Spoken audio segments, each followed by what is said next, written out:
케빈 씨는 2024년에 엄마와 결혼하면서 우리 가족이 됐어. 새아빠가 생긴 거야. 엄마가 그를 처음 만난 건 2022년. 아빠가 돌아가신 지 딱 2년이 지난 때였지. 사실 케빈 씨는 엄마에게 구세주 같은 존재였어. 왜? 전형적인 새아빠 이미지 있잖아. 얄밉고 악당 같고 꼭 만화에 나올 법한 그런 이미지 말이야. 솔직히 말하면 난 케빈 씨가 그런 사람이길 바랬어. 그래야 내가 싫어할 이유라도 생기니까. 근데 짜증나게도 아무리 봐도 미워할 수가 없었어. 심지어 그땐 내가 한창 사춘기였고 아빠에 대한 슬픔도 아직 가시지 않았을 때인데도 말이지. 분명 미워할 만한 조건은 다 갖춰져 있었는데 미워할 수 없었어. 케빈 씨는 착했어. 완벽했지. 그런데 그 환상이 깨진 건 올해 봄이었어. 그때 처음으로 알게 됐거든. 새아빠가 집착하고 있는 게 뭔지를. 그건 다름 아닌 돌고래였어. 병코 돌고래, 큰 돌고래라고도 불리는 딱 그 일반적인 돌고래였지. 처음엔 안도했어. 별난 취미긴 했지만 좀 평화롭잖아. 물론 3년 동안 그가 이렇게 특이한 사람이란 걸 몰랐다는 것도 좀 놀랍긴 했지만 드디어 이상한 점을 하나라도 찾아냈다는 사실이 기뻤어. 결점 하나쯤 있는 게 오히려 더 사람답게 느껴졌거든. 근데 그게 착각이었단 걸 곧 알게 됐지. 작년 9월 대학에 입학하기 직전에 새아빠가 날 낚시에 데려갔어. 내가 정중하게 낚시 별로 안 좋아한다고 했는데도 말이지. 근데 아이러니하게도 우리 누나 베키는 그런 것도 해보고 싶어 하더라. 하지만 새아빠는 남자끼리 유대감을 쌓는 시간이라면서 거부했어. 누나는 그게 꽤 불쾌했던 모양이야. 난 또 솔직히 기뻤지. 이젠 여성 혐오라는 걸 새아빠한테 붙일 수 있게 된 거니까. 새아빠의 결점 리스트를 또 쌓을 수 있었던 거지. 그런데 난 왜 그렇게 새아빠의 단점을 찾는데 열을 올렸을까? 혹시 마음 한구석에선 이미 비상신호 같은 게 켜졌던 게 아닐까? 이 사람 뭔가 이상하다고? 그리고 그래서일까? 그 알 수 없는 불쾌감에 최대한 덜 무서운 이유들을 붙여서 안심하려 했던 걸지도 몰라. 여긴 참 평화롭지, 크레이그? 새아빠가 낚싯대를 물에 들이운 채로 말했어. 나는 어깨를 으쓱했지.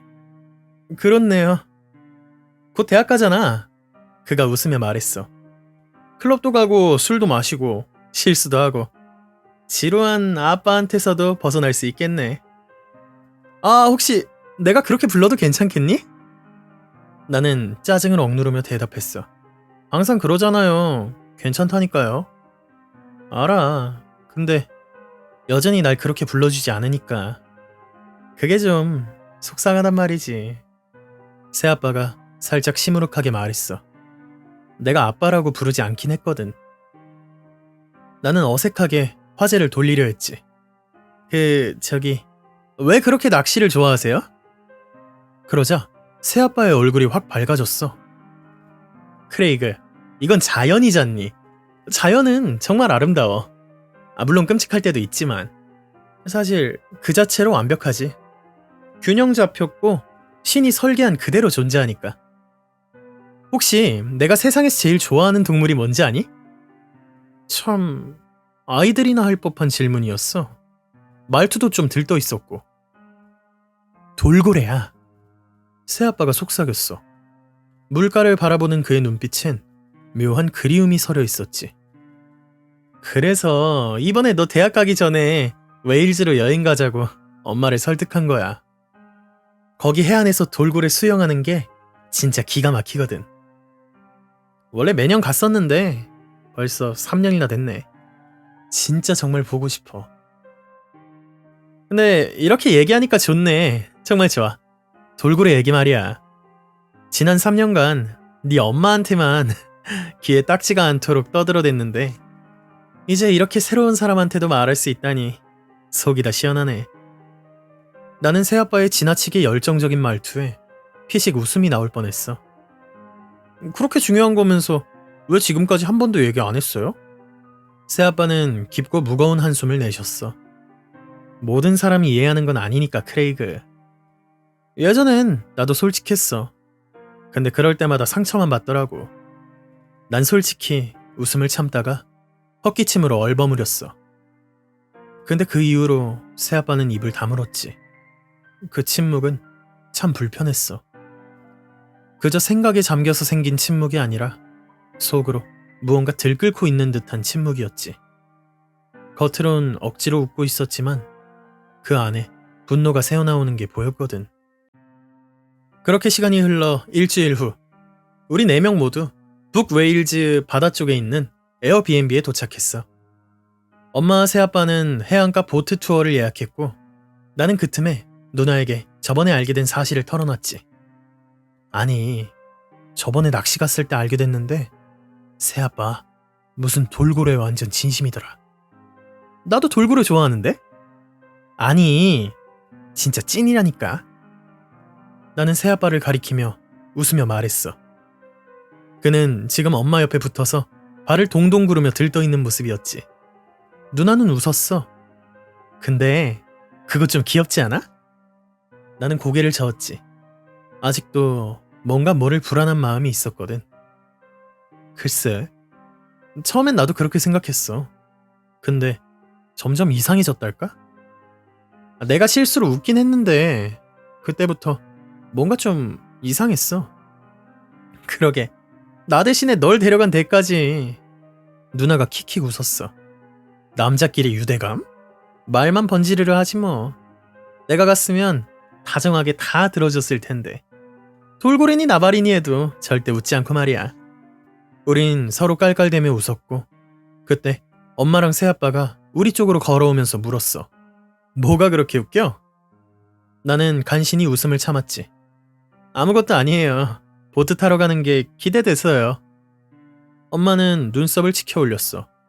요즘 애들이 부모랑 하루 같이 보내는 걸 기대한다고? 이거 수상한데? 애들이라기엔 누나는 벌써 20대인걸요. 내가 말했지. 이젠 늙었어요. 참나. 우리 눈엔 둘 다 애기야. 엄마는 한숨을 쉬며 코트를 챙겼어. 자, 해 지기 전에 마을 좀 둘러볼까? 예약까지 1시간은 남았어.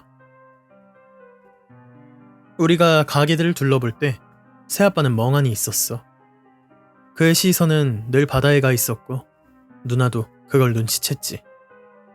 우린 몇 번이나 눈을 마주치며 웃었어. 그가 돌고래를 상상하고 있다는 걸 알았거든. 결국 그는 예약 시간보다 10분이나 먼저 우릴 부두로 끌고 갔어. 우리가 보트를 전세 낼 거야. 새아빠가 속삭였어. 꼭 그런 건 아니지. 갑자기 뒤에서 목소리가 들렸어. 우리는 뒤를 돌아봤어. 회색 수염이 덥수룩한 다부진 체격의 남자가 부두로 뒤뚱뒤뚱 걸어오고 있었어. 데이브! 새아빠가 반가움에 소리쳤고 둘은 힘껏 껴안았지. 선장님이라고 불러야지. 남자가 정정했고 둘은 웃으며 농담을 주고받았어. 누나는 눈살을 찌푸렸어. 뭐 하시는 분이에요? 둘이 오랜 절친이래. 엄마가 말했지. 그래서 우리만 보트를 쓰게 된 거고 덕분에 할인도 꽤 받았지, 안 그래? 데이브 씨가 껄껄 웃었어. 30년이나 친구인데 뭔 30% 할인이냐? 좀 야박한 거 아니야? 새아빠는 농담을 던졌고 데이브 씨는 눈을 굴리며 대답했어. 나 좀 그만 뜯어먹어라, 인간아. 자자, 어서들 타라. 날씨는 정말 끝내줬어. 그날을 떠올리면 가장 먼저 생각나는 게 그거야. 태양은 무자비하게 내리쬐고 있었고 우린 천천히 구워지고 있었지. 나는 뱃머리 쪽 난간에 앉아서 바닷바람에 몸을 식히고 있었어. 그리고 그때 봤어. 회색의 반짝이는 지느러미 하나가 수면 위로 부드럽게 반복적으로 떠올랐다가 가라앉았지. 너무 놀라워서 내가 입을 열고 뭐라 말하려던 순간 오 세상에 아름다워! 새아빠가 소리쳤어. 캐시 보여? 너도 보고 있어? 아 보여. 엄마가 웃으며 대답했어. 두 사람은 내 앞에서 꼭 껴안은 채 돌고래들이 헤엄치는 걸 바라보고 있었고 나는 누나를 찾기 위해 고개를 돌렸지. 근데 아무리 찾아봐도 데크 위엔 누나가 없었어. 크레이그, 베키도 데려와야지. 새아빠가 다급하게 말했어. 나는 고개를 끄덕이고 선실 입구로 갔는데 그 안엔 선장 데이브 씨만 조타기 뒤에 서 있었어. 그는 나를 보고 살짝 웃으며 고개를 끄덕였지. 그 순간 난 또다시 그 낚시 여행 때처럼 불안해졌어. 어딘가 낯설고 자리를 잃은 뭔가 굉장히 잘못된 것 같은 느낌? 누나는 어디 있어요? 내가 물었어. 자고 싶다던데? 데이브 씨가 대답하며 오른쪽, 가판 아래로 내려가는 문 쪽을 가리켰어. 돌고래엔 별 관심 없던 것 같더라. 나는 미간을 찌푸리고 선장을 지나쳤지. 문을 열고 계단을 4칸 내려가자 비좁은 공간이 나왔어. 그 안엔 여러 부츠나 장비 같은 게 어질러져 있었고 안쪽엔 좁은 침대가 하나 있었지. 누나는 그 위에 누워 있었어. 이미 새근새근 잠에 든 것 같았지. 돌고래는 특별한 동물이야, 크레이그. 갑자기 내 뒤에서 목소리가 들려왔고 돌아보니 새아빠가 문을 닫고 있었어. 누나가 선장 침대에서 자고 있는 건 좀 이상하지 않아요? 아유, 이 새끼야. 돌고래가 보고 싶지 않나 보지. 이 새끼? 그는 나를 한 번도 그렇게 부른 적이 없었어. 지금 말투는 되게 단호했고 날카로웠지. 저기 케빈 씨, 당신이 데이브 씨를 얼마나 잘 아는 건지 난 잘 모르겠는데요. 나는 누나가 여기서 자는 건 좀 아닌 것 같아요. 그렇게 말하며 난 침대 쪽으로 돌아섰어. 일어나 누나. 그냥 둬. 한동안 푹 자고 있을 거야. 새아빠가 속삭였고 그 순간 문이 잠기는 소리가 들렸어. 그리고 난 지금껏 한 번도 느껴본 적 없는 공포를 느꼈지. 마치 날카로운 칼날이 갈비뼈 사이를 파고들어 심장 깊숙이 비틀며 박히는 것 같았어. 숨이 막혔고 몸도 제대로 움직이지 않았어. 하지만 정말 간신히 몸을 틀고 새아빠를 바라봤어. 나는 바닥에 주저앉은 채였고 등을 침대에 기대고 다가오는 그 남자와 누나 사이에 갸날프고 위태롭게 끼어있는 셈이었지. 엄마. 나는 겨우 입을 열었어. 목소리는 떨리고 제대로 나오지도 않았지. 아, 엄마도 자고 있어. 그가 말했어. 하지만 너는 깨어있잖니. 내가 제일 좋아하는 동물에 대해 얘기해도 되겠지? 나는 고개를 저으려 했지만 몸이 굳어버렸어. 요 몇 달 동안 나는 대학 갈 나이만 되면 어른이 되는 거라고 그렇게 생각했어. 하지만 그 순간 나는 그저 어린애였지. 무섭고 외롭고 아무것도 할 수 없는 어린애. 그때 호수에서 말했듯이 자연은 아름다운 거야. 새아빠가 천천히 다가오며 말을 이었어. 자연은 균형을 요구하지. 우린 그 일부야. 너도 나도. 인간도 마찬가지야. 주변 동물들로부터 배울 게 정말 많아. 그리고 돌고래는 정말 최고의 스승이야. 물론 지능 때문만은 아니야. 또 그들의 사회적 위기 같은 거나 공격적인 본성? 그런 것도 맞긴 한데 그들과 우리가 닮은 진짜 이유는 따로 있지. 돌고래들은 말이야, 어떤 목적을 이루기 위해선 잔혹하든 말든 따지지 않아. 자연은 윤리나 규칙 따위 같은 거에 굴복하지 않는다고.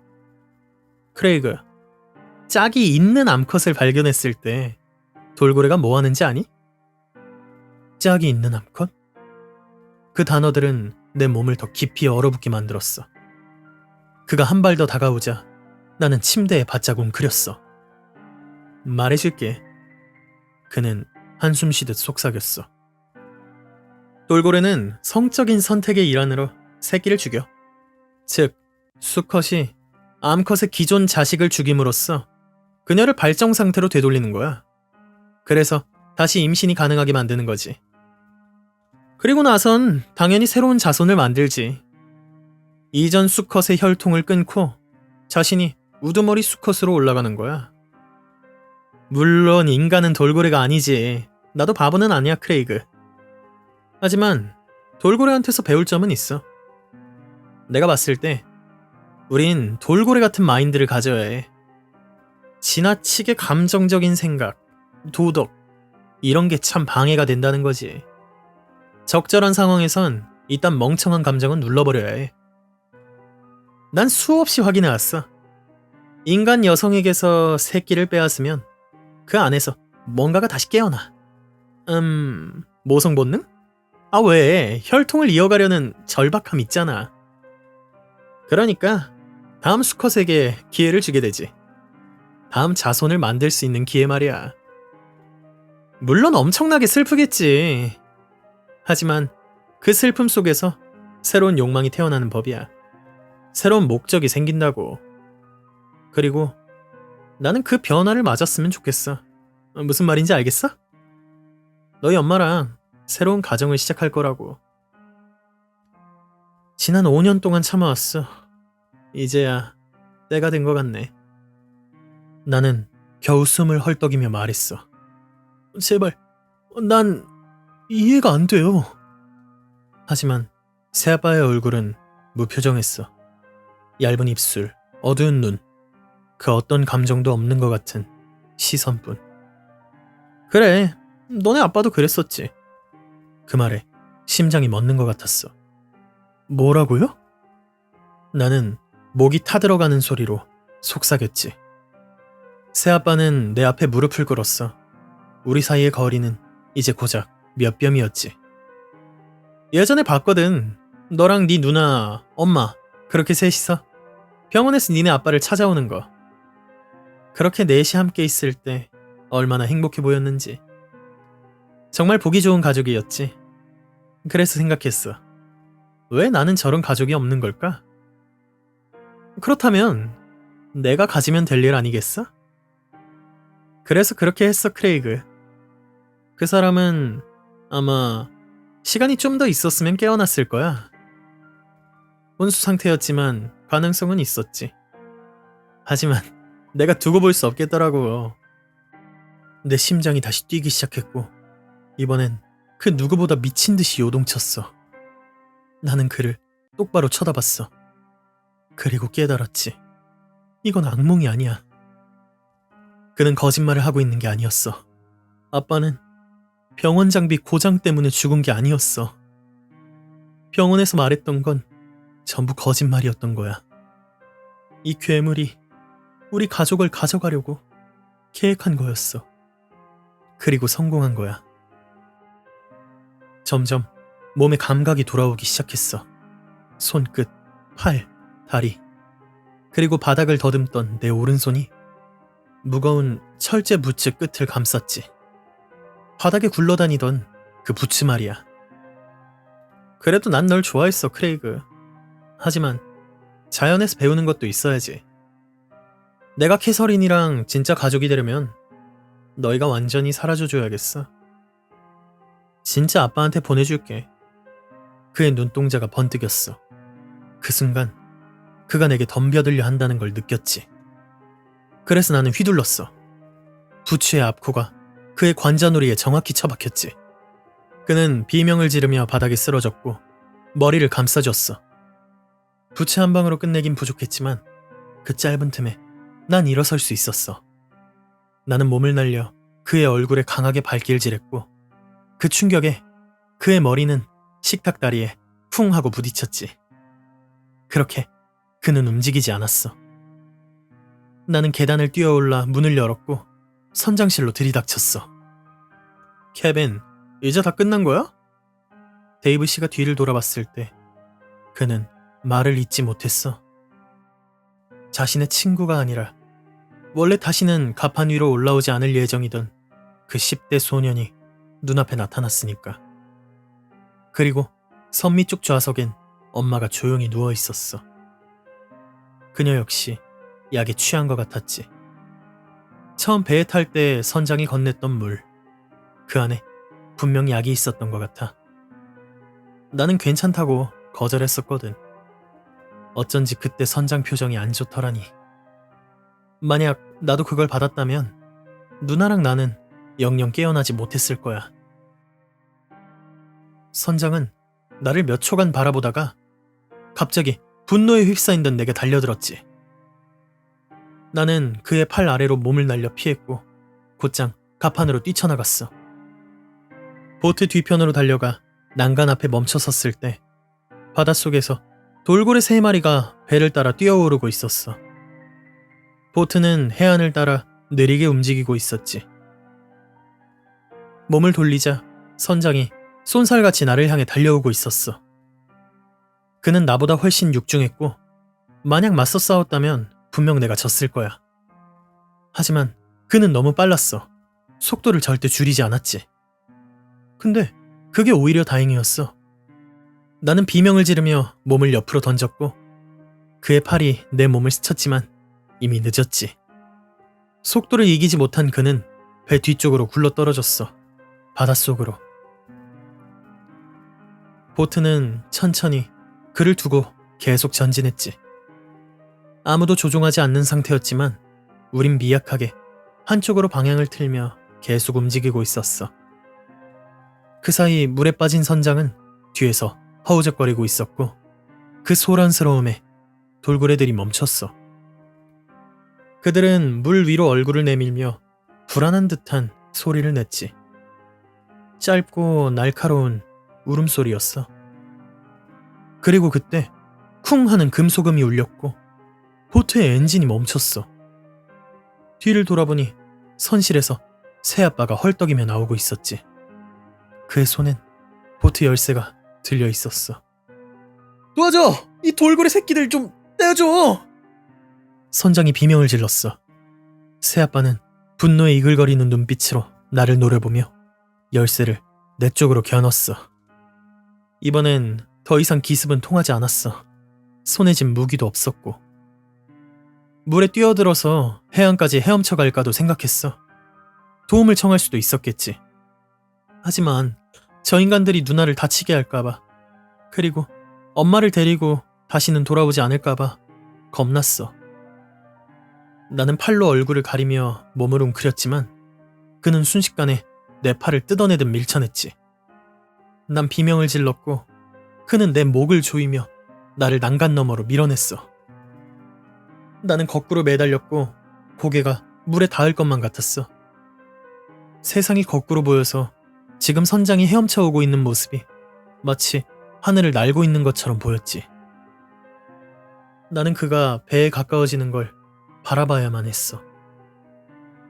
두 남자가 동시에 덤빈다면 그땐 정말 살아남을 가능성은 없었지.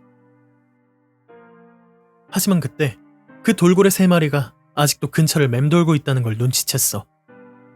그들은 불쾌한 듯 날카로운 소리를 내며 선장을 따라가고 있었지.